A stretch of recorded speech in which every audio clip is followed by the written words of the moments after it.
Right, so moving on to whiskey number 4. I thought the colour was similarly pale gold. Yep, we have another pale gold. Does it have much in the way of legs? It's hard for me to tell with my tumbler. Compared to the last two, this has got very slim legs. It just disappears. Yeah, it doesn't stick around at all. Have we got anyone's initial thoughts on the nose? It's quite citric, like lemon and lime, and also grassy. I would agree with that. I also thought there was a kind of like powdered sugar sweetness to it. And a rhubarb puree. Yeah, like an artificial sweetness, isn't there? Yeah. Mm-hmm. A bit like icing sugar. Tasting of a cake, yeah. You know that part where you have a bag of icing sugar and you hit the sides of it and then the sugar bursts out? It's like that part. That is what it's like. It's like when you just put your head in a cloud of sugar.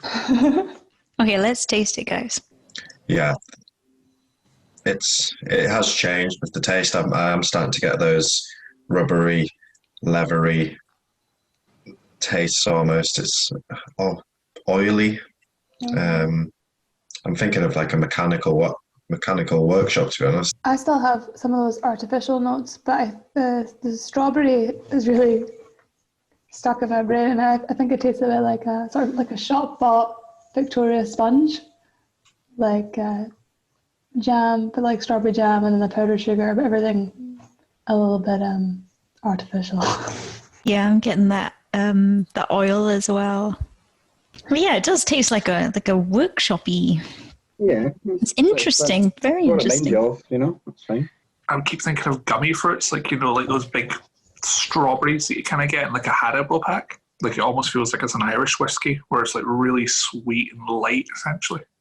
And meant to be drunk as quick as possible. I know what this is, so you saying that it's an Irish whiskey, there is a connection. There's like a weirdness on the tongue. There's like a very interesting afterfeel. Yeah. And I don't really know what it is. I can't explain it. It's really nutty after all those flora and a bit of like strawberry flavors are gone. And really bottom line, there's a bit of like roasted barley. I think my analogy of mechanical, people are probably thinking that's quite negative, but it's the oiliness, the richness to it. The tannins are definitely coming through on that one. That's as light as air now. Very light. So with water, yeah, I think you're right, Miriam. It's really, really light, sort of like almost like white grapey. But then I think the finish is still kind of warm and biscuity. It brings it back at the end. It's very, very light, but it's still very, very smooth. Because, yeah, there's often, if there's not an overarching flavour in single cask whiskey, sometimes you just get like real spice because you're getting the alcohol burn, but there's not much alcohol burn in there at all. I mean, I know we've put water in it, but it's very, very drinkable now.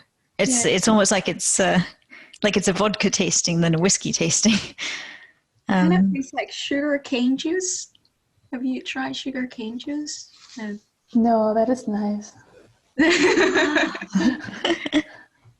It feels like it's by design that it's meant to be as light as possible. It's like some whiskies you can really sort of play this game of picking flavours bit by bit, whereas this was just, it's really sessionable, really easy drinking, but it's not like it's its fault. It's what it's meant to be.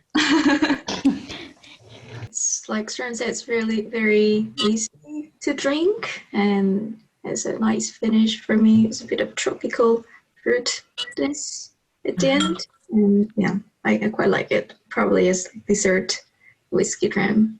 Very nice.